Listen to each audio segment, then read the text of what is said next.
जय हिंद दोस्तों, आप सबों के समक्ष हम उपस्थित हुए हैं अपने सेशन को आगे बढ़ाने के लिए। तो आप लोग अपने तैयारी को बहुत ही अच्छी तरीका से, बहुत ही सराहनीय तरीका से अपने आप को मजबूत कर रहे होंगे एग्जाम के दृष्टिकोण से।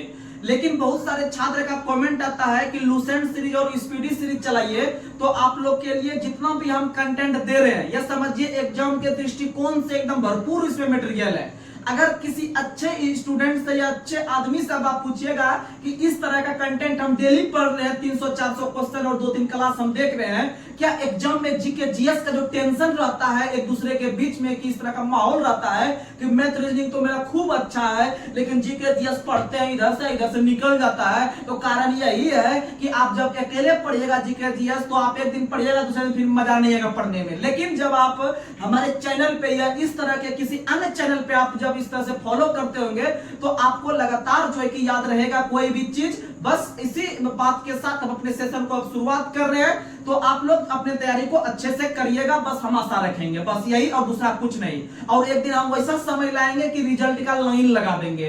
कारण यही है कि आपको हम इतना अच्छा से जीके जीएस बार-बार रिकॉल करवाते हैं कि जो लड़का शुरू से फॉलो कर रहे होंगे उनको अपने आप में लग रहा होगा। जो एक दिन का रहते होंगे कि वो नहीं कहते हैं कि एक दिन के लिए आता है वो 4 दिन की चांदनी, यानी कि फिर अंधेरी रात। तो कहने का मतलब वही है कि जो एक दिन आके देखते होंगे और एक दिन में आप मेरा जो कोई टैलेंट का पता नहीं लगा सकते हैं। चाहे तो हम आपका नहीं लगा सकते और आप मेरा नहीं लगा सकते हैं, लेकिन हाँ, जब आप मेरे पास लगातार रहिएगा या किसी इंसान के पास आप लगातार रहिएगा तभी आप उनका जो है कि कमी और क्या उसमें खूबियां है या कमी है, आप तभी उसको जो है कि आप बता सकते हैं। तो चलिए अपने सेशन को हम शुरुआत कर रहे हैं। तो आप लोगों के लिए आज का मोटिवेशनल क्वेट आप लोगों के लिए हम लोग ला रहे हैं। आप लोग ध्यान से अपने जहन में उतारने का प्रयास कीजिएगा और उसको एक पॉजिटिव वे में लेकर आप आगे के क्लास को एकदम पूरा मस्ती के साथ देखने का प्रयास कीजिएगा। तो चलिए आप लोग के लिए हम ला रहे हैं, तो आप लोग समझने का प्रयास कीजिएगा। वक्त से लड़कर जो नसीब बदल दे, वक्त से लड़कर जो नसीब बदल दे, इंसान वही जो अपनी तकदीर बदल दे। एक बार फिर से, वक्त से लड़कर जो नसीब बदल दे, इंसान वही जो अपनी तकदीर बदल दे। कल क्या होगा कभी मत सोचो, कल क्या होगा कभी मत सोचो, क्या पता कल वक्त खुद अपनी तस्वीर बदल ले।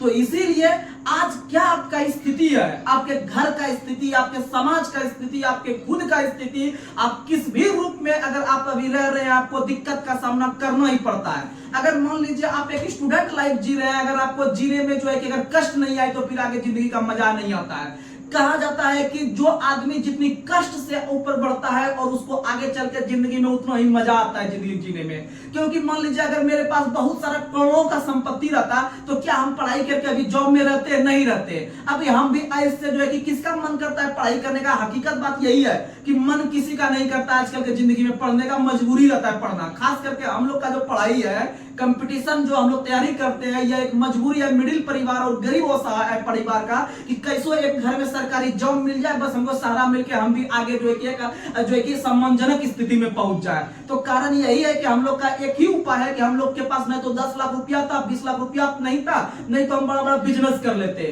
तो हम लोग के पास एक ही मजबूरी है कि हम लोग एक सरकारी जॉब का तैयारी करें। और आप लोग को पता है कि अगर आप लोग जॉब नहीं लीजिएगा तो आपका स्थिति आगे कितना दयनीय होने वाला है, आप सोच नहीं सकते हैं। तो इसीलिए जितना हो सके आप पॉजिटिव वे में रह के आप तैयारी कीजिए मेरे साथ, और हम आपको जॉब दिलवाएंगे। लेकिन हाँ, आप मेरे साथ तैयारी कीजिए कदम से कदम मिलाकर, और हर एक क्वेश्चन पे आपको कमेंट रहना चाहिए। ऐसे मेरे पास अभी 100 से 150 लड़का वैसा है मेरे पास जो मेरा हर एक कंटेंट पे और हर एक शब्द पे उनको जो है कि कमेंट है कि हम क्या बोलते हैं, किस क्वेश्चन पे कौन सा क्वेश्चन हम करते हैं, और वो क्वेश्चन एग्जाम में देखिएगा आएगा। और जब वही लड़का आगे आपको हमको कमेंट बॉक्स में मैसेज करेगा कि मेरा सिलेक्शन हो गया और मेरा इतना नंबर आया। लेकिन आपको ये जो फ्री में कंटेंट मिल रहा है, आप लोग जो है कि थोड़ा सा अच्छे से लेने का प्रयास कीजिए। ऐसा नहीं कि हम फ्री में दे रहे हैं यूट्यूब पे तो जो है कि इसका कोई वैल्यू नहीं है। लेकिन जहां पर आप पैसा 10,000 देके जाइएगा तो वहां पर जो है ना आदमी मास्टर पैसा कमाने चक्कर में रहता है, लेकिन आपको एक एक बात करके घुसाएगा नहीं, ऐसे नहीं समझाएगा ट्रिक देके कि इसको ऐसे याद कर लीजिए, इसमें रो आ रहा है बीच में तो ये रो से आप बना लीजिए, ये इवला जुगाड़ लगा लीजिए, वो कुछ नहीं। आपको एक स्टूडेंट जो कि पूरा घिसा पिटा स्टूडेंट है, जो कंपटीशन की रीढ़ की हड्डी को तोड़ के रख दिया है, वही आपको बता सकता है कि कंपटीशन कैसे तोड़ के हम रखें। तो चलिए बिना कोई सेशन को लेट किए हुए अपने सेशन को हम शुरू करते हैं। जीके और स्टैटिक जीके को कवर करेंगे। तो आप लोग को आज का पहला सवाल बताना है कि भारत के अंदर में पहले बार राष्ट्रगीत जो गाया गया था वह कौन अधिवेशन में गया था। तो आप लोग को बता दे कि भारत राष्ट्रीय कांग्रेस के 1896 में जो अधिवेशन हुआ था कलकत्ता में, सुनिएगा, राष्ट्रगीत राष्ट्रगान दोनों इंडिया के लिए बहुत अच्छा चीज है। राष्ट्रगीत राष्ट्रगान दोनों जो गाया गया है ना कलकत्ता में, कहां गया गया है? कलकत्ता में गाया गया है, और एक दूसरे के 15 वर्ष के अंतराल पे, 15 वर्ष के अंतराल पे, यानी 1896 को वंदे मातरम गाया गया कलकत्ता अधिवेशन में। उसकी अध्यक्षता कर रहे थे रहीमतुल्लाह सयानी। कौन कर रहे थे? रहीमतुल्लाह सयानी। आप लोग को बता दे कांग्रेस का अधिवेशन का अध्यक्ष भी याद रखिएगा, दोनों का, राष्ट्रगीत वाला राष्ट्रगान वाला। तो देखिएगा राष्ट्रगीत जो हम लोग गाते हैं ना, वंदे मातरम सुजलम सफलम, तनी को जो है ना गाने में थोड़ा सा अनपटा ऐसा लगता है, यानी ज्यादा जो है ना अक्षर उसमें ज्यादा डिफिकल्ट है, तो थोड़ा सा दिक्कत होता है। लेकिन जन गण मन क्या होता है कि हमको याद भी नहीं है, लेकिन अगला आदमी गा रहा है तो हम लोग पीछे पीछे गाते रहते हैं, जन गण मन क्या हो रहा है नहीं हो रहा है, हम लोग जो कि गीत में गा देते हैं। लेकिन जन गण मन जो है उसका शब्द थोड़ा सा नॉर्मल रखा गया है, यानी याद रखिएगा कि उसके जो अध्यक्ष बने हैं एक हिंदू बने थे, उसका नाम नॉर्मल था, जिसका नाम था बिशन नारायण। क्या नाम था? बिशन नारायण। लेकिन वंदे मातरम राष्ट्रगीत जो गाया गया था उसका नाम थोड़ा सा अनपटा था, एक मुस्लिम व्यक्ति का नाम था रहीमतुल्लाह सयानी, थोड़ा सा अनपटा नाम सुनने में लगता है। यानी डिफिकल्ट वाला के साथ नाम डिफिकल्ट सेट करेंगे, और आसान वाला के साथ 1911 में आसान वाला, और डिफिकल्ट ईस्वी 1896 वो सुनने में भी अनपटा लगता है, और 1911 सुनने में वो सीधा लगता है, यानी सीधा 1911, उसके साथ जनगण मन नॉर्मल वाला, और उसके साथ उसका अध्यक्ष भी नॉर्मल वाला रखेंगे, अच्छा वाला नाम बिशन नारायण धर। वहीं 1896 में वंदे मातरम राष्ट्रगीत को रखेंगे, और उसके साथ तनी वो अनपटा वाला नाम रखेंगे जिसका नाम है ये रहीमतुल्लाह सयानी, रहीमतुल्लाह सयानी। और याद रखिएगा जब वंदे मातरम गाने में ज्यादा समय लगता है, 65 सेकंड लगता है, क्योंकि थोड़ा सा अक्षर उसका अनपटा है।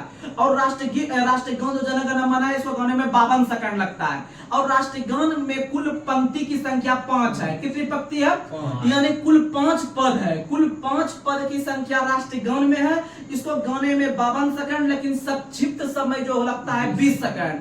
राष्ट्रगान को गाने में संक्षिप्त समय लगता है 20 सेकंड, याद रखिएगा। और राष्ट्रगान जो गाया है, राष्ट्रगान जो लिखा है भारत का राष्ट्रगान, वह रविन्द्रनाथ टैगोर ने लिखा है, रविन्द्रनाथ टैगोर ने लिखा है। और राष्ट्रगीत वंदे मातरम जो वो बंकिम चंद्र चटर्जी ने लिखा है, याद रखिएगा। आगे बढ़ते हैं। अगला क्वेश्चन आप लोग को बताना है कि कांग्रेस के किस अधिवेशन में पहली बार स्वराज शब्द का प्रयोग किया गया था? तो स्वराज शब्द का पहली बार प्रयोग जो किया गया था दादा भाई नौरोजी के द्वारा 1906 के कलकत्ता अधिवेशन में, याद रखिएगा। ये सब क्वेश्चन आता है एग्जाम में, ये सब क्वेश्चन एग्जाम में आता है। और स्वराज शब्द का पहली बार जो प्रयोग किया गया था दयानंद सरस्वती के द्वारा, दयानंद सरस्वती के द्वारा स्वराज शब्द का पहली बार प्रयोग किया गया था। और स्वराज जो कांग्रेस के संदर्भ में, याद रखिएगा, 1906 के कलकत्ता अधिवेशन में। बहुत अच्छा क्वेश्चन है। अगला क्वेश्चन आप लोग को बताना है। अगला क्वेश्चन आप लोग बताइए कि बंगाल विभाजन की आलोचना जो की गई थी कांग्रेस के किस अधिवेशन में? तो आप लोग को पता है कि बंगाल विभाजन 1905 में हुआ था। 1905 में बंगाल विभाजन लॉर्ड कर्जन के काल में हुआ था। और आप लोग को पता है कि उस समय जो 1905 में जो कांग्रेस का अधिवेशन हुआ था वह बनारस में हुआ था। कहां में हुआ था? बनारस में हुआ था। और उसके जो कांग्रेस के अध्यक्ष बने थे वो गोपाल कृष्ण गोखले बने थे। कौन बने थे? तो याद रखिएगा 1905 में बंगाल विभाजन के निर्णय का जो बहिष्कार किया गया था 1905 के बनारस अधिवेशन में, जिसकी अध्यक्षता भारत के हीरा, या फिर आप लोग को पता है कि भारत के हीरा के नाम से गोपाल कृष्ण गोखले को जानते हैं, ये सब याद रखिएगा। और गोपाल कृष्ण गोखले जो थे वे महात्मा गांधी के राजनीतिक गुरु थे। और महात्मा गांधी के राजनीतिक गुरु गोपाल कृष्ण गोखले, और गोखले के राजनीतिक गुरु थे एमजी रनाडे। और इसी एमजी रनाडे को आपको महाराष्ट्र के सुकरात के नाम से भी जानते हैं। अगला क्वेश्चन आप लोग को बताना है कि रास बिहारी बोस के अध्यक्षता में पहली बार सूरत अधिवेशन में जो गर्म दल और नरम दल में जो विभाजन हुआ था वो किस वर्ष? 1907। कब हुआ था? 1907। और दोनों में सुलह हुआ 1916 में। सुलह हुआ 1916 में। और सुलह जो कर रहे थे वो चरण झुके, यानी उसके अध्यक्षता अंबिका चरण मजूमदार। ये कल भी बताए थे, याद रहना चाहिए। आगे बढ़ते हैं। अगला क्वेश्चन आप लोग को बताना है कि कांग्रेस के किस अधिवेशन में पहली बार तिरंगे झंडे को कांग्रेस ने अपनाया? तो तिरंगे झंडे को उसी वर्ष अपनाया जिस वर्ष पहली महिला अध्यक्ष के रूप में बनी थी एनी बेसेंट। एनी बेसेंट आप लोग को पता है कि 1917 के कलकत्ता अधिवेशन में पहली महिला अध्यक्षता के रूप में अध्यक्ष बनी थी और उसी में राष्ट्रीय आपका जो झंडा था तिरंगा उसको अपनाने का काम किया गया। वहीं आप लोग को पता है कि भारत के बाहर सबसे पहले भारत के राष्ट्र ध्वज तिरंगा को फहराने वाले व्यक्ति थे मैडम भिखाजी कामा। मैडम भिखाजी कामा ने 1907 के अंदर में जर्मनी के स्टुटगार्ट शहर में पहली बार झंडा फहराने का काम किया। लेकिन आप लोग को पता है कि इसीलिए मैडम भिखाजी कामा को भारत के क्रांति की मां कहा जाता है, यानी भारतीय क्रांति की मां के नाम से मैडम भिखाजी कामा को जानते हैं और वही पहली बार जर्मनी में 1907 में झंडा फहराने का काम किया था। लेकिन अपनाने का काम जो किया कांग्रेस ने वो 1917 के आपका कलकत्ता अधिवेशन में एनी बेसेंट के अध्यक्षता में, और एनी बेसेंट का संबंध आयरलैंड से, कहां से था? आयरलैंड। और उनको कॉमन दिमाग था। कैसा दिमाग था? कॉमन दिमाग था, यानी कॉमनवेल्थ पुस्तक के लेखक या पत्रिका के लेखक एनी बेसेंट है। कॉमनवेल्थ और न्यू इंडिया दोनों के जो लेखक है वो आपके एनी बेसेंट है। आगे बढ़ते हैं, अगला क्वेश्चन अच्छा क्वेश्चन। असहयोग आंदोलन के कार्यक्रम का जो अनुमोदन किया गया कांग्रेस के किस अधिवेशन में? बहुत ही सुंदर क्वेश्चन, बहुत ही सुंदर। जैसे असहयोग का नाम सुनते हैं तो आपको महात्मा गांधी का नाम आगे आता होगा और 1920 ईस्वी आता होगा, तो याद रखिएगा 1 अगस्त 1920 को महात्मा गांधी के द्वारा असहयोग आंदोलन का शुरुआत किया गया। असहयोग का मतलब होता है कि अंग्रेज का सहयोग नहीं करो, यानी अंग्रेज का बहिष्कार करो, अंग्रेज का बहिष्कार करो और अंग्रेजी कपड़ा का भी बहिष्कार करो। और उसी में आप लोग को पता है कि महात्मा गांधी ने विभिन्न प्रकार के जो है कि विदेशी कपड़ा को जलाने का काम भी किया था और बोला था कि चरखा हम चलाते हैं और हर भारतीय भी चरखा चला के अपना जो है कि खादी वस्त्र पहनने का प्रयोग कीजिए। तो याद रखिएगा कि असहयोग आंदोलन का प्रस्ताव 1920 में शुरू हुआ। इसका मतलब 1920 का जो कांग्रेस का अधिवेशन हो रहा था वो महाराष्ट्र का एक शहर था नागपुर। कौन सा शहर था? नागपुर। महाराष्ट्र के संतरा नगरी के नाम से हम लोग जो है कि नागपुर को जानते हैं और नागपुर में ही कांग्रेस के अधिवेशन की अध्यक्षता 1920 में हो रहा था और जिसकी अध्यक्षता वीर राघवाचारी कर रहा था। कौन कर रहा था? वीर राघवाचारी कर रहा था। याद रखने का प्रयास कीजिएगा। उसी अधिवेशन में जो है कि आपको पहली बार पता है कि भारत राष्ट्र कांग्रेस ने जो है कि पहली बार घोषणा किया था कि जब भारत आजाद हो जाएगा तो भारत में राज्यों का जो गठन होगा हुआ आपका भाषा के आधार पे। किस आधार पे? भाषा के आधार पे। लेकिन आगे चलकर वो मुकर गए थे, विभिन्न प्रकार के उसमें गठन भी किया गया था समिति का। हम लोग इस पर आगे चर्चा भी करेंगे और आगे कर भी चुके हैं अपने सेशन में। आगे बढ़ते हैं, अगला क्वेश्चन आप लोग को बताना है कि 1924 के किस शहर में महात्मा गांधी एकमात्र बार कांग्रेस के अध्यक्ष बने थे? तो बेलगांव। और बेलगांव जो है वह कर्नाटक में है। बेलगांव कहाँ में है? कर्नाटक में है। और इसी अधिवेशन में पहली बार हिंदी भाषा को अपनाया गया था। किसको अपनाया गया था? हिंदी भाषा को अपनाया गया था कांग्रेस के रूप में। लेकिन आगे चल के जब भारत का संविधान लागू होगा या भारत का संविधान सभा के द्वारा संविधान का निर्माण किया जा रहा था तो उस समय 14 सितंबर 1949 को भारत के राज्य की भाषा के रूप में हिंदी को अपनाया गया और आगे चल के 1953 से जो है कि हिंदी दिवस के रूप में 14 सितंबर को मनाना शुरू हुआ। लेकिन कांग्रेस के इतिहास के रूप में अगर हम देखते हैं तो हिंदी को जो अपनाया था 1924 के कांग्रेस के अधिवेशन बेलगांव में अपनाया था, याद रखिएगा। और बेलगांव में ही कांग्रेस के एकमात्र बार अधिवेशन की अध्यक्षता किया है महात्मा गांधी। अगला क्वेश्चन आप लोग को बताना है कि साइमन कमीशन के जो बहिष्कार का प्रस्ताव पारित किया गया था 1927 में। कब किया गया था? आप लोग को पता है कि साइमन कमीशन का गठन जो किया गया था 8 नवंबर 1927 को लंदन में किया गया था। जब इस गठन का बात भारतीयों के पास पहुंचा तो भारत ने उस समय कांग्रेस का अधिवेशन 1927 में दिसंबर महीना में मद्रास में कर रहा था। तो मद्रास में कर रहा था तो उसका विरोध किया गया कि वो लोग फालतू का जांच करने के लिए आ रहा है यहाँ पर, वो एक फॉर्मेलिटी निभाने के लिए। क्योंकि आप लोग को हम बता चुके हैं कि 1919 के अधिनियम की जांच करने के लिए ब्रिटेन सरकार ने साइमन कमीशन का गठन किया था और उनका गठन 8 नवंबर 1927 को हुआ था लंदन में। लेकिन भारत के बंबई शहर जो पहुंचा था वह पहुंचा था 3 फरवरी 1928 को। 3 फरवरी 1928 को मुंबई पहुंचा और इसका विरोध होना शुरू हुआ 1927 में ही मद्रास अधिवेशन में। याद रखिएगा आपका साइमन कमीशन का। और साइमन कमीशन वापस जाओ का जो नारा दिया था वो लाला लाजपत राय ने दिया था, लेकिन साइमन कमीशन का जो है कि पहली बार प्रयोग जो है कि बहुत पहले कोई दूसरे व्यक्ति ने किया था, लेकिन उसके आपका हाईलाइट जो किया है उस नारा को वो लाला लाजपत राय ने किया है। किसने किया है? आगे बढ़ते हैं। अगला और लाला लाजपत राय ने एक पुस्तक का रचना किया था अनहैप्पी इंडिया। अनहैप्पी इंडिया क्योंकि उनको जब लाठी का प्रहार पड़ा था तो वो जो है कि आपका अनहैप्पी हो गए थे, यानी अनहैप्पी इंडिया पुस्तक के लेखक लाला लाजपत राय। और इन्होंने पंजाब नेशनल बैंक का भी स्थापना किया। अगला क्वेश्चन आप लोग को बताना है कि पूर्ण स्वराज की मांग कांग्रेस के किस अधिवेशन में किया गया? तो पूर्ण स्वराज की मांग कांग्रेस के 1929 अधिवेशन में किया गया था, आपका लाहौर में। कहां किया गया था? दो क्वेश्चन बहुत मस्त है, 1929 का अधिनियम, 1931 का अधिनियम। 30 को बीच में रख लीजिएगा, 30 हाईलाइट नहीं है।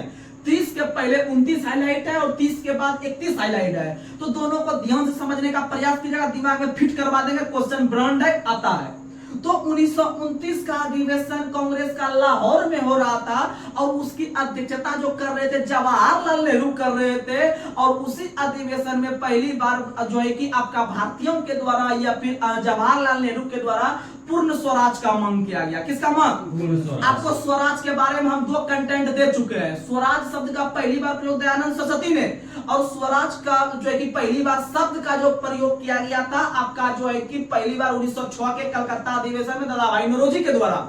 लेकिन पूर्ण जहां हम लगा देंगे इस शब्द के आगे, तो पूर्ण स्वराज की मांग पहली बार 1929 ईस्वी के जवाहरलाल नेहरू की अध्यक्षता में कांग्रेस के लाहौर अधिवेशन में किया गया था। और उसी अधिवेशन में यह टारगेट रखा था कि जब तक भारत को आजादी नहीं मिल जाती है, पूर्ण स्वराज की प्राप्ति नहीं मिल जाती है, तो हम प्रत्येक 26 जनवरी को स्वतंत्रता दिवस के रूप में या स्वतंत्रता दिवस के रूप में मनाना शुरू करेंगे। और पहली बार इसी के आधार पे 1930 ईस्वी में जो है कि पहली बार भारत ने जो है कि रावी नदी के तट पर जो है कि स्वतंत्रता दिवस के रूप में मनाने का काम किया था। और आगे चलकर फाइनली 1947 में भारत को आजादी मिलने का काम हुआ।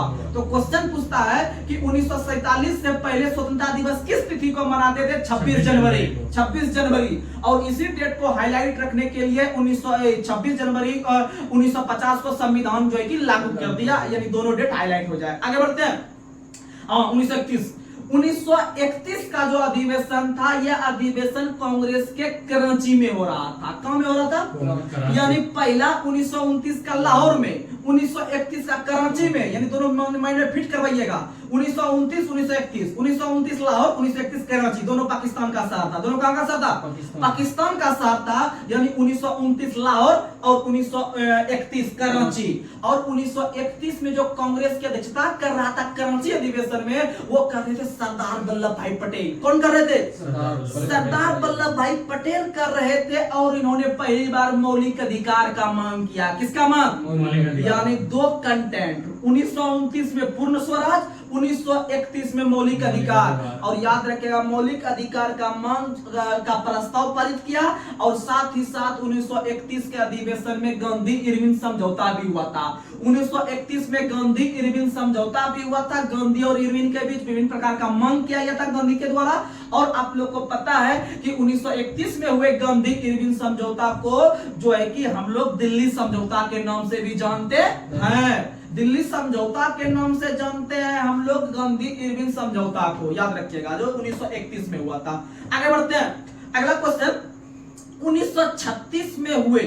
1936 में हुए कांग्रेस के किस अधिवेशन की अध्यक्षता जवाहरलाल नेहरू ने करते हुए पहली बार समाजवाद को भारत की समस्याओं को हल करने की कुंजी बताया? तो वो लखनऊ में। कहां बताया था? लखनऊ। उतना हाईलाइट क्वेश्चन नहीं है, लेकिन आपको कम से कम याद रखना पड़ेगा 1937 का अधिनियम। 1937 का अधिनियम जो हो रहा था फैजपुर में। कहां में हो रहा था? VVI। एकदम मुहर मार लीजिए, इस पे क्वेश्चन आता है। 1937 ईस्वी का अधिवेशन की अध्यक्षता जवाहरलाल नेहरू ने। देखिएगा 36 37 दोनों जवाहर। कल आपको बताए थे हाँ, मतलब दोनों लगातार है। वो तो 29 का था ही जवाहर, वो तो पता है।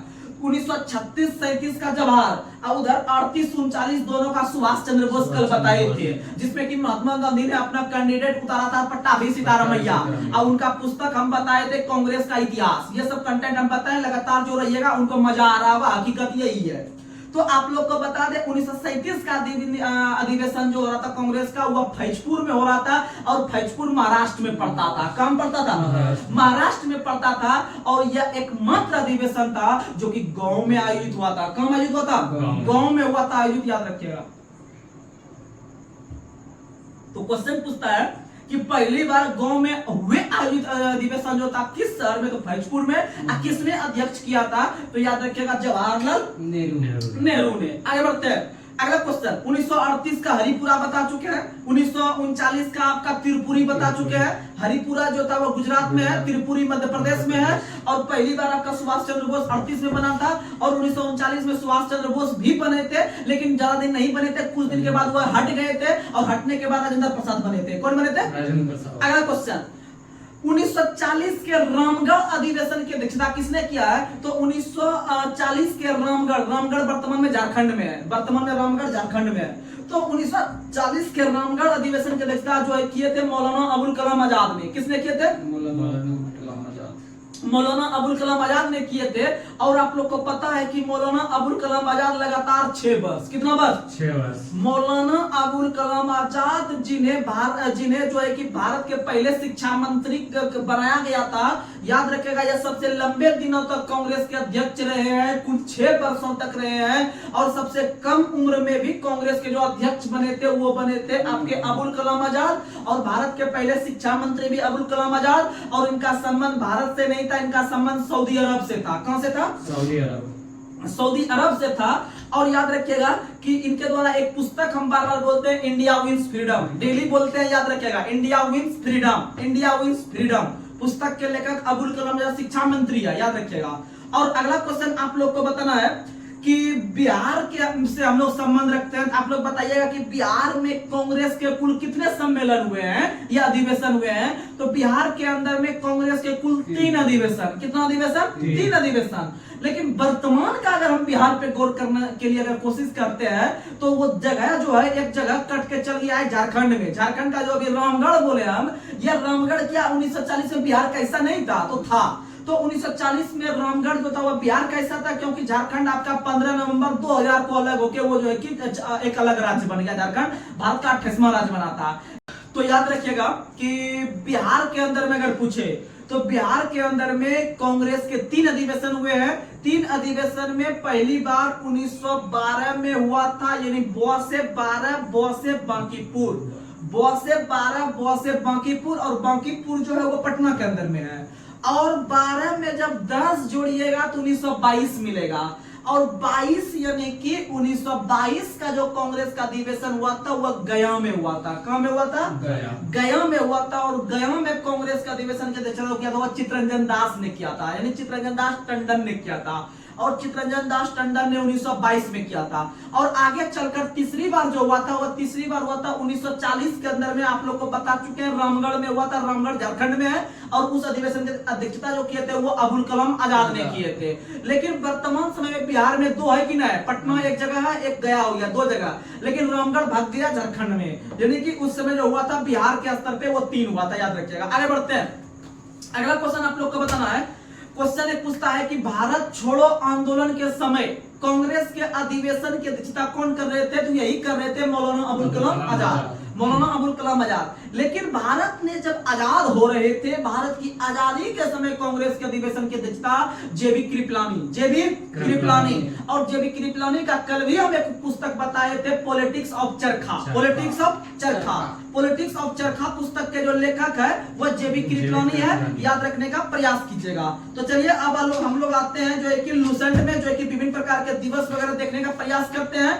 अब देखिए जितना हम सिलेबस देते हैं, सिलेबस को अगर हम सिर्फ पूछने का प्रयास करें तो हम क्वेश्चन बाय क्वेश्चन पूछ के हम आगे बढ़ सकते हैं, आपका सिलेबस वो जो पूरा हो जाएगा। लेकिन उससे संबंधित आपको याद क्वेश्चन नहीं हो पाएगा, एक्स्ट्रा फैक्ट याद नहीं हो पाएगा, तो आप तो ये जो क्वेश्चन देते हैं आपको टेलीग्राम पे, आप इसको पढ़ ही लेते हैं, लेकिन उससे संबंधित आपके माइंड में क्वेश्चन एक्स्ट्रा और कैसे आए, जिससे कि मान लीजिए कि आपका अगर हम कोई क्षेत्र को कांग्रेस को टच करें तो कांग्रेस से संबंधित और भी क्वेश्चन बहुत बचा हुआ है। अगर हम 5 दिन कांग्रेस पे आपको एक घंटा दे के बता सकते हैं, क्वेश्चन खत्म नहीं होगा, लेकिन एग्जाम से रिलेटेड जो क्वेश्चन आता है आपको हम वो बताते हैं। तो चलिए अब हम लोग दिवस पे आते हैं। तो दिवस में आप लोग मुख्य दिवस बताइएगा कि विश्व स्वास्थ्य दिवस कब मनाते हैं। तो विश्व स्वास्थ्य दिवस 7 अप्रैल को मनाते हैं, क्योंकि 7 अप्रैल 1948 को WHO का स्थापना होता है, और WHO के वर्तमान में जो अध्यक्ष है वो एडानोम घेब्रेयेसस है। और WHO ने ही बताए थे कि अकेलापन को खतरा बताया है कि आप अकेलापन अगर है, आपका कहीं अभी सेटिंग वगैरह नहीं हुआ है तो आपको दिक्कत का सामना हो सकता है, इसीलिए आप लोग जल्दी जल्दी एक पेयर में जुड़ जाइए। अगला क्वेश्चन आप लोग का बताना है, वीरता दिवस कब मनाते हैं। तो याद रखिएगा, वीरता दिवस 9 अप्रैल को मनाते हैं। वीरता दिवस 9 अप्रैल को मनाते हैं, और 26 जुलाई को कारगिल विजय दिवस मनाते हैं, और झंडा दिवस 7 दिसंबर को मनाते हैं, और विजय दिवस 16 दिसंबर को मनाते हैं, और थल सेना दिवस 15 जनवरी को मनाते हैं, और वायु सेना 8 अक्टूबर को मनाते हैं, और नौ सेना 4 दिसंबर को मनाते हैं। तो ये सब कंटेंट है। अगला क्वेश्चन, अंबेडकर जयंती कब मनाते हैं। 14 अप्रैल। अंबेडकर जयंती 14 अप्रैल, क्योंकि 14 अप्रैल 1891 को इसको मऊ मध्य प्रदेश में इनका जन्म हुआ था, और हाल ही में इनका जन्म दिवस हम लोग मनाने का कोशिश किए। अगला क्वेश्चन आप लोग को बताना है, विश्व हीमोफीलिया दिवस कब मनाते हैं। विश्व हीमोफीलिया दिवस मनाते हैं 17 अप्रैल को। कब मनाते हैं।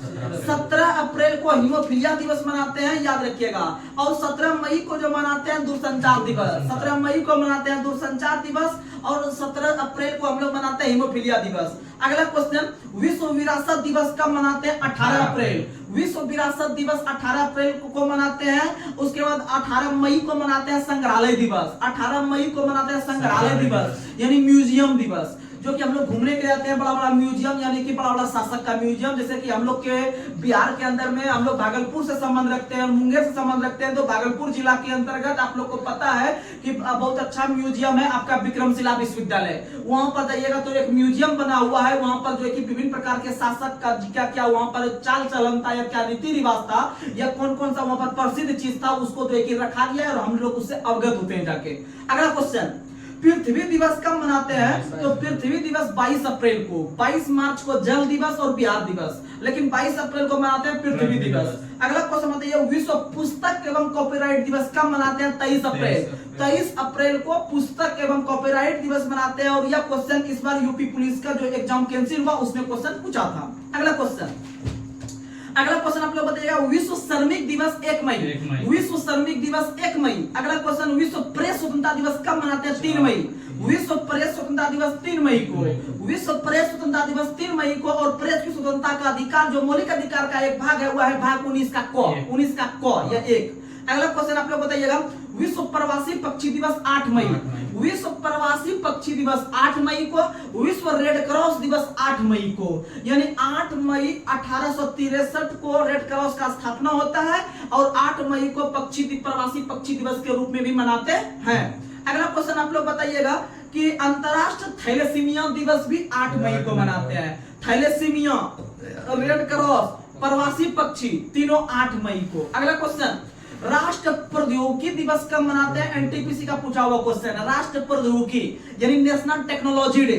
तो आप लोग को पता है कि भारत ने अपना पहला परमाणु विस्फोट जो किया था पोखरण में 1974 में किया था, 18 मई के दिन किया था।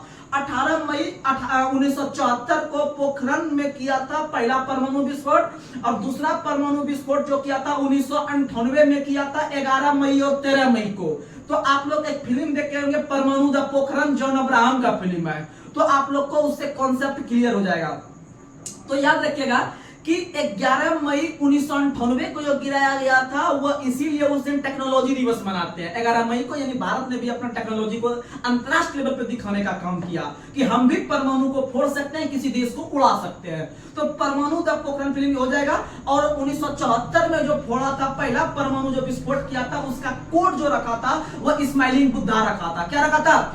बहुत इंपॉर्टेंट क्वेश्चन है कि 1974 में जो भारत ने पहला परमाणु विस्फोट किया था उसका क्या कोड जो था स्माइलिंग बुद्धा था, वही 1998 में जो किया था वो अपना शक्ति दिखाया, यानी शक्ति 98, शक्ति 98 1998 में, शक्ति 98 कोड था 1998 में। और 1998 में उन्होंने 2 परमाणु विस्फोट किया था, एक किया था 11 मई को, एक किया था 13 मई को, लेकिन आपको 11 मई को हाईलाइट रखना है, 11 मई को प्रौद्योगिकी दिवस के रूप में मनाते हैं। अगला क्वेश्चन आप लोग को बताना है, विश्व नर्स दिवस कब मनाते हैं? तो विश्व नर्स दिवस मनाते हैं हम लोग 12 मई को। कब मनाते हैं? 12 मई को। और आप लोग को पता है कि 2022 के वर्ष को जो है कि नर्स दिवस के रूप में भी घोषित किया गया है, याद रखिएगा आप, 2021-22 को नर्स दिवस के रूप में घोषित किया है।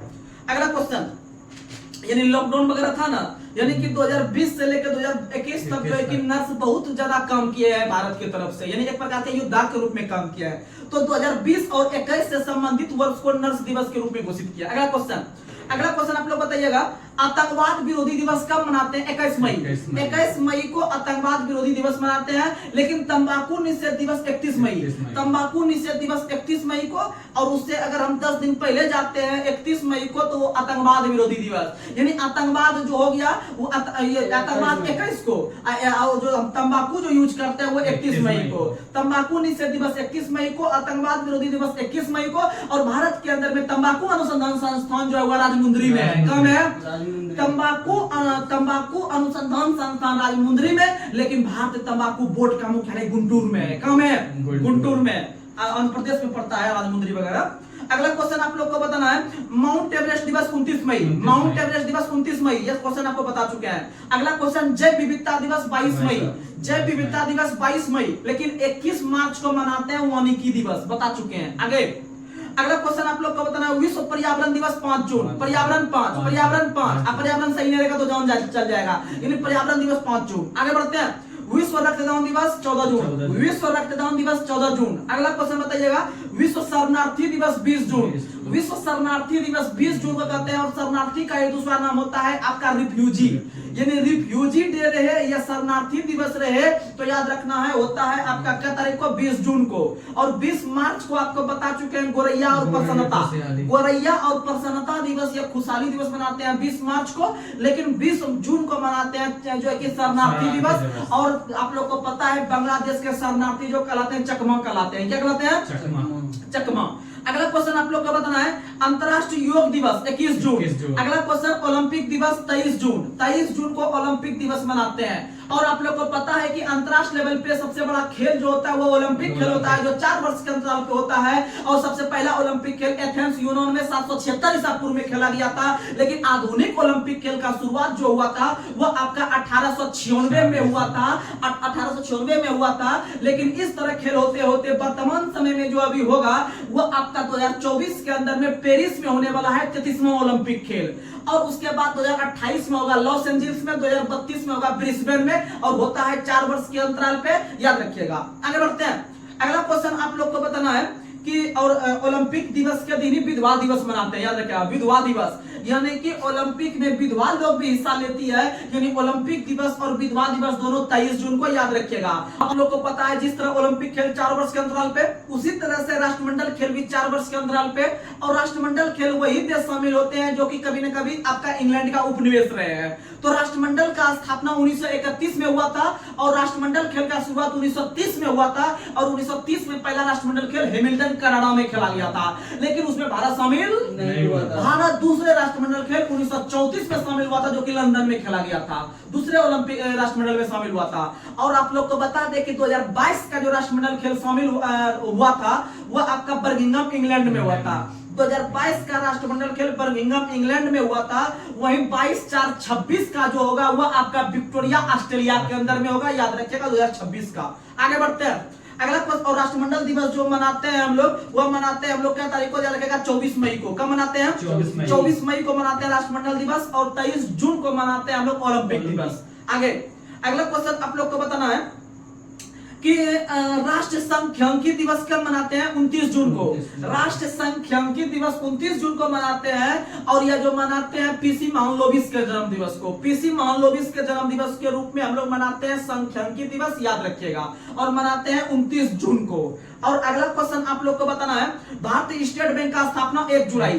भारतीय स्टेट बैंक का स्थापना 1 जुलाई को मनाते हैं। वही जीएसटी दिवस भी 1 जुलाई को मनाते हैं। तो ये सब दिवस जो हो गया 1 जुलाई को हम लोग मनाते हैं। अगला क्वेश्चन आप लोग को बताना है, चिकित्सक दिवस 1 जुलाई। चिकित्सक दिवस भी 1 जुलाई। और चिकित्सक दिवस या डॉक्टर दिवस जो मनाते हैं वो मनाते हैं किसके जन्म दिवस पर? तो याद रखिएगा विद्याचंद्र राय के जन्म दिवस पर। अगला क्वेश्चन, विश्व जनसंख्या दिवस 11 जुलाई। विश्व जनसंख्या दिवस 11 जुलाई। अगला क्वेश्चन बताना है आप लोग को, कारगिल स्मृति दिवस 26 जुलाई। कारगिल दिवस 26 जुलाई। कारगिल दिवस 26 जुलाई। अगला क्वेश्चन, 29 जुलाई को मनाते हैं बाघ दिवस। 29 जुलाई को मनाते हैं बाघ दिवस। अगला क्वेश्चन आप लोग को बताना है, विश्व स्तनपान दिवस 1 अगस्त को। विश्व स्तनपान दिवस 1 अगस्त को। और अगला क्वेश्चन आप लोग को और भारत के अंदर में स्तनपान कराने में पहला राज्य जो सबसे अधिक कराता है वो तमिलनाडु कराता है। कौन कराता है? भारत के अंदर में तमिलनाडु राज्य सबसे अधिक स्तनपान कराता है। वहीं भारत विश्व लेवल पे सबसे अधिक स्तनपान कराने वाला देश है श्रीलंका। कौन सा है? यानी स्तनपान कराने वाला पहला देश है श्रीलंका और भारत के अंदर में उसी से सटा हुआ राज्य तमिलनाडु। याद रखिएगा, दोनों में एक्टिविटी है।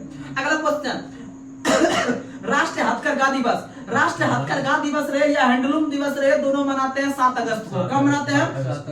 7 अगस्त को भाला फेंक। 7 अगस्त को भाला फेंक, क्योंकि 7 अगस्त 2022 के दिन ही आपका जो है कि 2021 के अंदर में आपका जापान की राजधानी टोक्यो में 32वें ओलंपिक खेल में आपके पानीपत से संबंध रखने वाले भाला फेंक खिलाड़ी नीरज चोपड़ा ने गोल्ड मेडल लाने का काम किया था।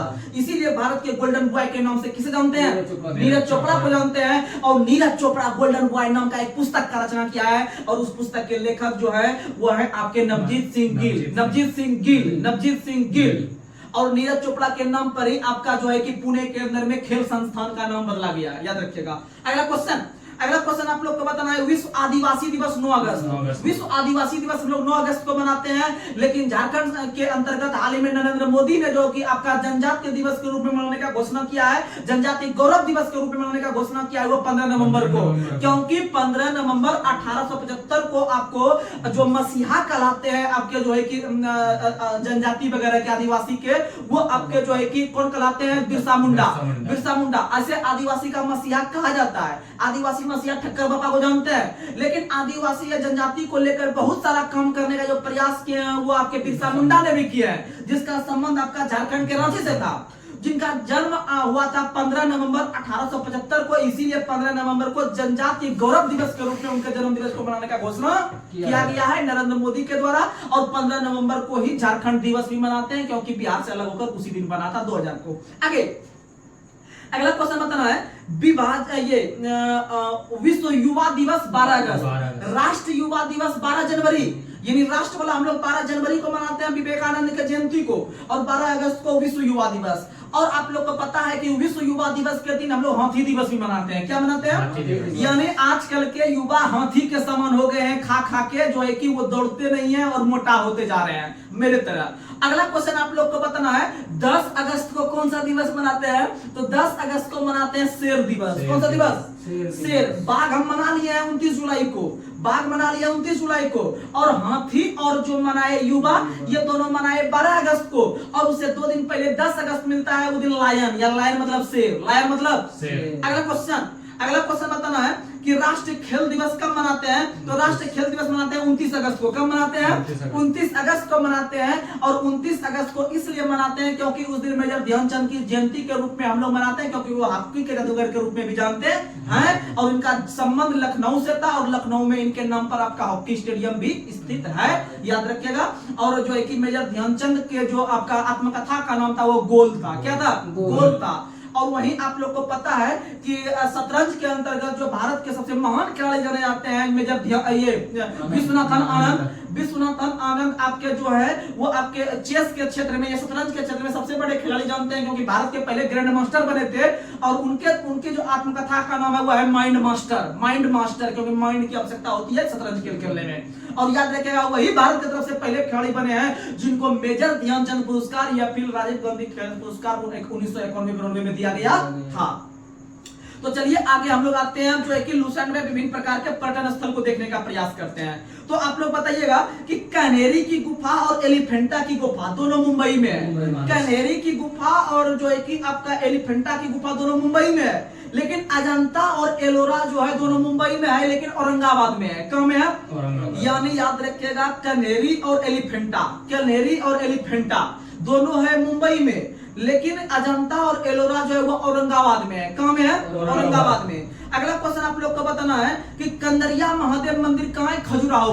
कंदरिया महादेव मंदिर खजुराहो मध्य प्रदेश में है, जो कि चंदेल शासक ने बनाया था। क्या बनाया था? चंदेल शासक ने बनाया था। अगला क्वेश्चन आप लोग को बताना है गोलकुंडा का किला कहाँ है? हैदराबाद में। गोलकुंडा का किला हैदराबाद में है, लेकिन गोल गुंबद जो है वो बीजापुर में है। गोल गुंबद बीजापुर कर्नाटक में है और गोलकुंडा का जो किला है वह हैदराबाद में है। कहाँ में है? हैदराबाद में। और इसका स्थापना कुतुबशाही राजवंश ने किया था। अगला क्वेश्चन बताना है आप लोग को कि विजय स्तंभ का निर्माण जो किया था किस शासक ने? तो विजय स्तंभ का निर्माण किया था महाराणा कुंभा ने। विजय स्तंभ का निर्माण किया गया है चित्तौड़गढ़ में। विजय स्तंभ का निर्माण किया गया है चित्तौड़ विजय के उपलक्ष्य में चित्तौड़गढ़ में राणा कुंभा ने किया है। किसने किया है? और राजस्थान के गौरव के नाम से भी चित्तौड़गढ़ को जानते हैं। आप लोग को राजस्थान के बारे में निकल कर बातें हैं। राजस्थान दिवस जो मनाते हैं 30 मार्च को, जो बोल रहे हैं याद रखिएगा, राजस्थान दिवस मनाते हैं 30 मार्च को। और भारत का सबसे बड़ा राज्य राजस्थान है। और आप लोग को बता दें कि राजस्थान का सबसे छोटा जिला भरतपुर है, और उसी भरतपुर को जो है कि राजस्थान का प्रवेश द्वार कहा जाता है। और राजस्थान का जो हृदय कहलाता है अजमेर कहलाता है। और राजस्थान का जो कहलाता है आपका गौरव वह चित्तौड़गढ़ कहलाता है। और राजस्थान के अंदर में सूर्य नगरी के नाम से जोधपुर को जानते हैं। जोधपुर को जानते हैं, याद रखिएगा। आगे बढ़ते हैं। अगला क्वेश्चन आप लोग को बताना है कि कुतुब मीनार का निर्माण किस शासक ने? तो कुतुबुद्दीन ऐबक। कुतुब मीनार का निर्माण कुतुबुद्दीन ऐबक ने करवाया था, लेकिन कुतुब मीनार का जो निर्माण कार्य जो करवाया था, पूरा करवाया था वो इल्तुतमिश ने। निर्माण कार्य पूरा करवाया इल्तुतमिश ने। उसका नींव जो रखा था वो आपका कुतुबुद्दीन ऐबक ने रखा था। और आप लोग को पता है कि कुतुबुद्दीन ऐबक का जो मकबरा था वो कहाँ था? लाहौर में। कहाँ था? लाहौर में। कुतुबुद्दीन ऐबक को लाल बख्श के भी नाम से जानते हैं, यानी लाखों का दान देने वाला भी उसको व्यक्ति कहते हैं, शासक कहते हैं। और याद रखिएगा कि कुतुबुद्दीन ऐबक जो थे वह आपके दिल्ली सल्तनत के अंतर्गत जो था आपका सबसे पहला राजवंश जो था आपका कौन सा था? कौन सा था? गुलाम वंश। गुलाम वंश यानी गुलाब खिले तो सांस लो। तो याद रखिएगा पहला वंश जो था गुलाम वंश, उसका स्थापना 1206 ईस्वी में कुतुबुद्दीन ऐबक ने किया था। किसने किया था? आप लोग को हम यहाँ पर 3-4 कंटेंट देने का प्रयास करते हैं, आप याद रखिएगा, बच्चा कंफ्यूज करता है। कुतुबुद्दीन ऐबक का उत्तराधिकारी कौन हुआ? इल्तुतमिश का उत्तराधिकारी कौन हुआ? और रजिया का उत्तराधिकारी कौन हुआ? ये 3 क्वेश्चन आता है। तो आप लोग को पता है कि गुलाम वंश के अंतर्गत 3 मुख्य शासक हुए हैं। उसमें से सबसे पहला कुतुबुद्दीन ऐबक, उसके बाद इल्तुतमिश बने हैं, उसके बाद कुतुबुद्दीन ऐबक बने हैं। लेकिन ये उत्तराधिकारी के रूप में नहीं बने, इसके बीच में छोटा छोटा शासक आए हैं, तो वो छोटा शासक ही उत्तराधिकारी कहलाएंगे। तो याद रखिएगा कुतुबुद्दीन ऐबक के बाद जो आया है उसका नाम हम बताएंगे, उसका नाम बताएंगे। और इल्तुतमिश के बाद जो आया उसका उत्तराधिकारी बताएंगे, और इल्तुतमिश का उत्तराधिकारी हुआ है वो भी हम बताएंगे। तो याद रखिएगा।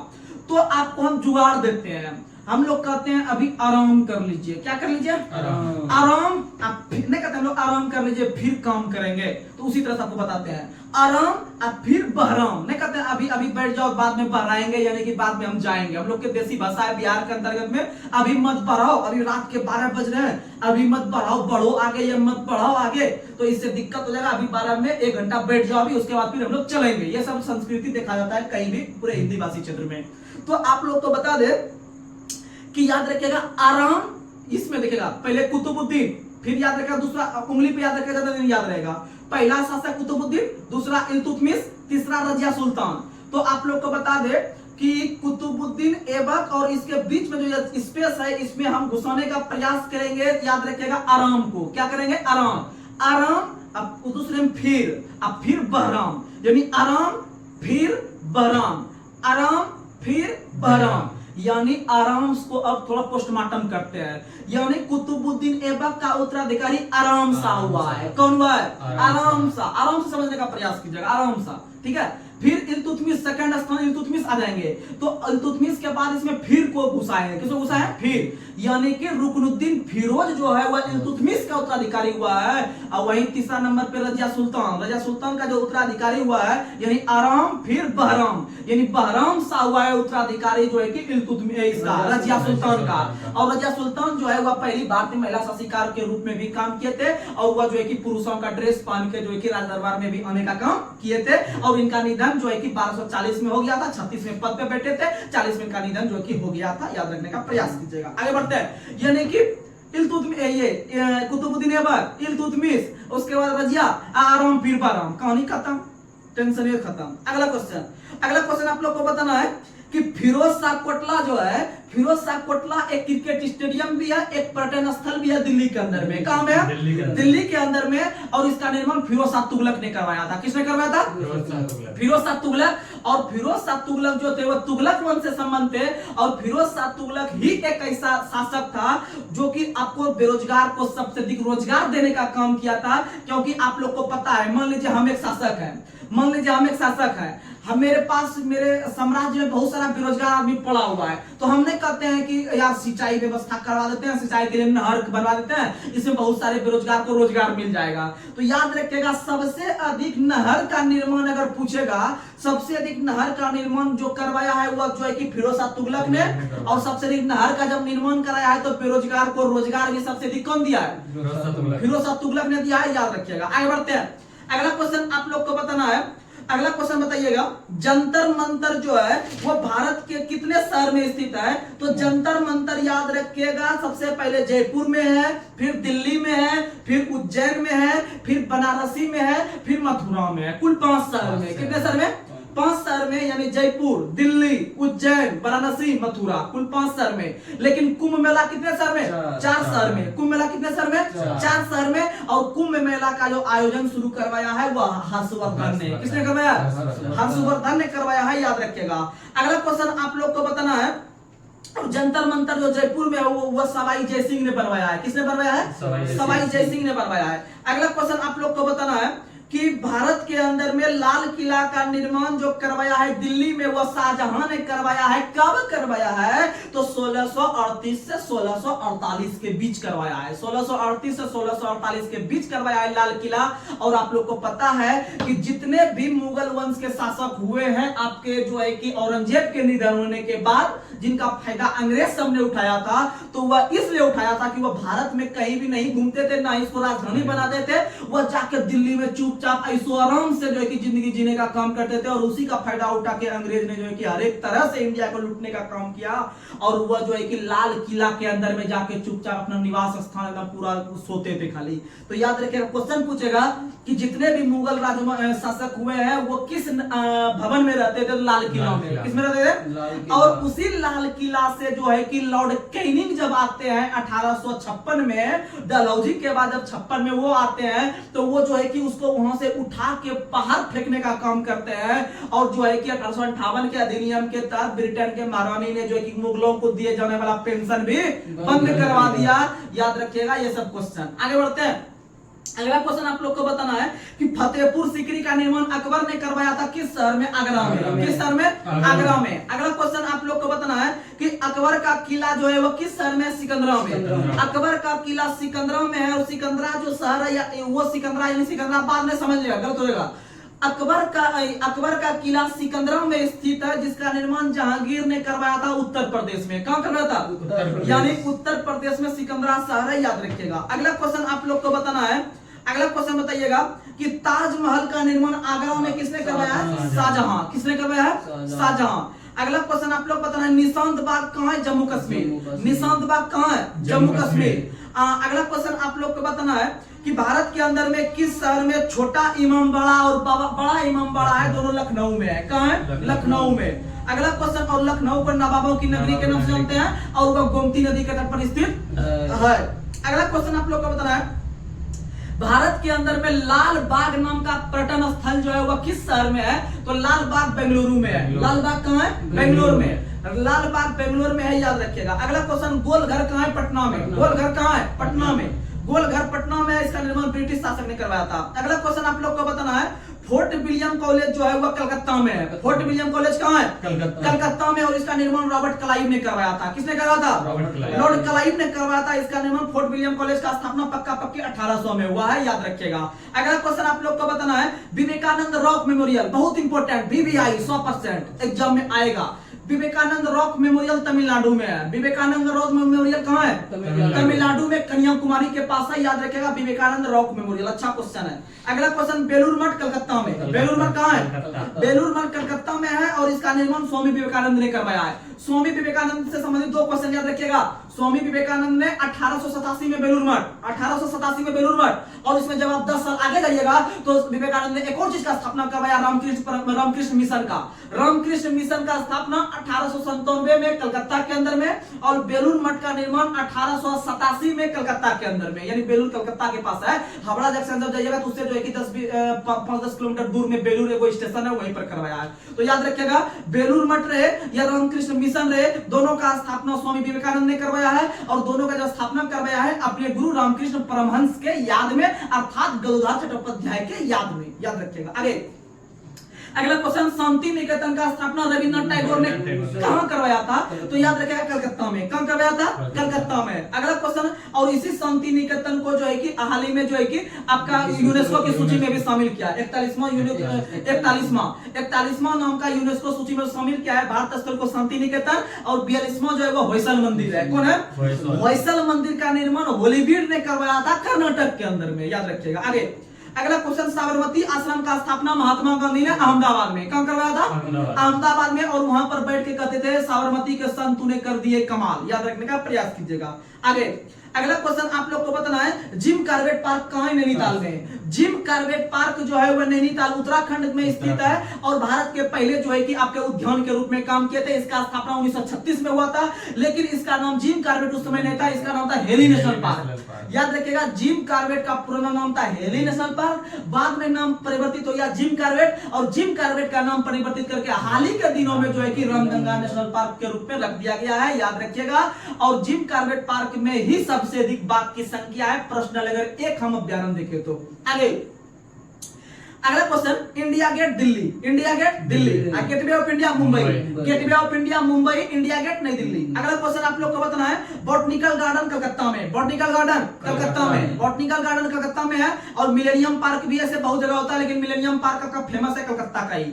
अगला क्वेश्चन आप लोग को बताना है, सनसेट पॉइंट कहां है? तो सनसेट पॉइंट जो है माउंट आबू राजस्थान में है। माउंट आबू राजस्थान में है सनसेट पॉइंट, लेकिन साइंस सिटी जो स्थित है वो कलकत्ता में। साइंस सिटी कलकत्ता में है, याद रखिएगा। लेकिन भारत का साइंस शहर या विज्ञान वाला शहर जो कहलाता है वह बेंगलोर कहलाता है। बेंगलोर को इलेक्ट्रॉनिक नगरी के नाम से भी जानते हैं, भारत का बगीचा के नाम से भी जानते हैं, और सिलिकॉन वैली या सिलिकॉन घाटी के नाम से भी जानते हैं। आगे अगला क्वेश्चन आप लोग को बताना है, चार मीनार किस शहर में? हैदराबाद। चार मीनार हैदराबाद, चार मीनार हैदराबाद, चार मीनार हैदराबाद, और इसका निर्माण कुली कुतुब शाह ने, कुली कुतुब शाह ने। और इससे पहले आप लोग को बताए हैं कि गोलकुंडा का किला का निर्माण हैदराबाद में कुतुब शाही राजवंश ने, कुतुब शाही राजवंश। लेकिन एक क्वेश्चन याद रखिएगा, आप लोग को पता है कि हैदराबाद नामक स्वतंत्र शहर का स्थापना जो किया था वो चिनकिलिज खां या फिर किसने किया था? या निजामुल मुल्क ने किया था, याद रखिएगा। हैदराबाद स्वतंत्र नगर का स्थापना चिनकिलिज खां या फिर आपका निजामुल मुल्क ने किया था, जिसका संबंध आसफ जाही राजवंश से था। कौन वंश से? आसफ जाही राजवंश से था, याद रखिएगा। अच्छा क्वेश्चन है। आगे कोणार्क मंदिर पुरी, कोणार्क मंदिर पुरी, कोणार्क मंदिर सूर्य भगवान को, किसको है? सूर्य भगवान को है, और इसका निर्माण नरसिंह देव प्रथम ने करवाया था, नरसिंह देव प्रथम ने करवाया था। अगला क्वेश्चन, मान मंदिर कहां है? ग्वालियर। मान मंदिर ग्वालियर मध्य प्रदेश में है, मान मंदिर ग्वालियर मध्य प्रदेश में है। और इससे पहले आप लोग को हम ग्वालियर के अंदर में आप लोग को हम बता चुके हैं कि मृगनयनी का महल, शायद नहीं बताए थे, मृगनयनी का महल जो है वो ग्वालियर में है। आप लोग को बताए थे खजुराहो का मंदिर, खजुराहो का जो मंदिर है वो आपका जो है कि कन्हैया महादेव जो के पास स्थित है, याद रखिएगा। अगला क्वेश्चन, जगन्नाथ मंदिर और कोणार्क मंदिर दोनों पुरी में है, जगन्नाथ मंदिर और कोणार्क मंदिर दोनों पुरी में है, उड़ीसा के अंदर में, याद रखिएगा। अगला क्वेश्चन, 64 योगिनी मंदिर किस शहर में है? खजुराहो में। 64 योगिनी मंदिर खजुराहो में है। 64 योगिनी मंदिर खजुराहो में है। अगला क्वेश्चन आप लोग को बताना है, दिलवाड़ा का जैन मंदिर माउंट आबू राजस्थान में है। दिलवाड़ा क्वेश्चन पूछता है कि दिलवाड़ा का मंदिर किस धर्म को समर्पित है, तो आप नाम से याद रख लीजिएगा, दिलवाड़ा का जैन मंदिर, दिलवाड़ा का जैन मंदिर, दिलवाड़ा का जैन मंदिर माउंट आबू राजस्थान में है और इसका निर्माण विमल शाह ने करवाया था। किसने करवाया था? विमल शाह। और दिलवाड़ा का जो जैन मंदिर है माउंट आबू में, अभी तुरंत आपको बताए थे कि वहां पर आपका सनसेट पॉइंट है। कौन पॉइंट है? Sunset point mount Abu Rajasthan में है, लेकिन साइंस सिटी कलकत्ता में है, लेकिन भारत का साइंस सिटी जो कहलाता है वो आपका बेंगलोर। अगला क्वेश्चन आप लोग को बताना है, तो चलिए आगे हम लोग आगे बात करेंगे। तो और हम लोग जो है कि 2010 क्वेश्चन जो है कि बहुत सारा लड़का का कमेंट आ रहा था कि स्पीडी के अंतर्गत जो पीछे का सेट है उसको भी सॉल्व करने का प्रयास कीजिए। तो हम लोग जो है कि 2010 क्वेश्चन ले रहे हैं, आपको सिलेबस के रूप में आज से मिल जाएगा, तो आप लोग आराम से इस क्वेश्चन को सॉल्व कीजिएगा। तो आप लोग बताइएगा कि सब्जी के उत्पादन में भारत का 20वां स्थान कितना है? दूसरा स्थान है सब्जी के उत्पादन में। और भारत के अंदर में जो सब्जी अनुसंधान संस्थान है वो वाराणसी में है। भारत के अंदर में सब्जी अनुसंधान संस्थान वाराणसी में है और बनारसी जो है वो गंगा नदी के किनारे है। और बनारसी के अंदर में हाल ही में जो है कि अब स्वरवेद मंदिर का निर्माण किया गया। जैसे आप लोग को पता है कि अयोध्या के अंदर में राम मंदिर का निर्माण किया गया, वहीं आप लोग को याद रखिएगा इसी के तरह की वाराणसी के अंदर में स्वरवेद मंदिर का निर्माण किया गया। अच्छा क्वेश्चन है। और पहले से स्टैटिक याद रखिएगा कि वाराणसी के अंदर में भारत माता मंदिर वाराणसी में है। भारत माता मंदिर वाराणसी में है और भारत माता का जो चित्र बनाया है वो अवनींद्रनाथ टैगोर ने बनाया है। किसने बनाया? अरविंद नहीं, अवनींद्रनाथ टैगोर। अवनींद्रनाथ टैगोर वो रविंद्रनाथ टैगोर के रिलेशन के थे। अगला क्वेश्चन, भारत में कर्मचारी राज बीमा योजना कब शुरू हुआ था? तो भारत में कर्मचारी राज बीमा योजना 1952 में कर्मचारी राज बीमा योजना शुरू हुआ है। राष्ट्रीय विकास परिषद का स्थापना भी 1952 में हुआ है। वहीं पर आप लोग को पता है कि सामुदायिक विकास कार्यक्रम का शुरुआत 1952 में हुआ है। भारत में लोकसभा राज्यसभा दोनों का स्थापना भी 1952 में हुआ है। तो ये और भारत के अंदर में पहला जो आम लोकसभा चुनाव हुआ है वो भी 1952 में हुआ है। तो ये सब क्वेश्चन याद रखिएगा और आपको मेरे तरह से फास्ट आपको चलना पड़ेगा। आप जो है कि मात्र 6 महीना आप कानून के मेरे पास रहिए, आपको पता चल जाएगा हकीकत क्या है, आपको अंतर पता हो जाएगा। अगला क्वेश्चन आप बताइए कि वह पहला देश कौन था जिन्होंने महिलाओं को वोट देने का अधिकार दिया था? न्यूजीलैंड। कौन दिया था? न्यूजीलैंड विश्व का पहला देश था जिन्होंने 1892 में पहली बार महिलाओं को वोट देने का अधिकार दिया। और याद रखिएगा भारत के अंदर महिलाओं को वोट देने का अधिकार 1919 अधिनियम के साथ 1926 में दिया। भारत में पहली बार महिलाओं को वोट देने का अधिकार कौन अधिनियम? तो अधिनियम में 1919 अधिनियम में 1919, लेकिन दिया कब? 1926 में। और 1926 में ही यूपीएससी का स्थापना किया गया था आपका ली आयोग के सिफारिश पर। तो चलिए आज हम सेशन को यहीं पर ब्रेक कर रहे हैं। तो आज का लास्ट सवाल आप लोग को बताना है कि प्रतिवर्ष नर्स दिवस कब मनाते हैं? आप लोग इसका जवाब कमेंट बॉक्स में दीजिएगा। और जितने भी छात्र हमारे फुल वीडियो को देखते हैं और फुल वीडियो ही देखिएगा तभी काम चलेगा। ऐसा नहीं कि थोड़ा सा चलाए 5 मिनट चला बस जो है कि उसको हटा के हम दूसरा टिकटॉक देखने लगे। टिकटॉक कभी नहीं देख पाइएगा, आप आराम से रील्स देखने लगते होंगे इंस्टाग्राम पे। तो और जो कि अभी यूट्यूब पे भी रील्स आ गया है, अपना फेसबुक पे भी रील्स है। आप लोग रील्स देखने में पूरा मस्ती आता है, हमको भी मस्ती आता है, ऐसा नहीं है। लेकिन आपको मेहनत करना पड़ेगा, आपको समय के अनुकूल ढलना पड़ेगा, क्योंकि समय के अनुकूल जब नहीं ढलिएगा तो आपको घर में भी इज्जत नहीं मिलेगा। हकीकत यही है। तो चलिए आज हम सेशन को यही समाप्त कर रहे हैं। तब तक के लिए जय हिंद जय भारत।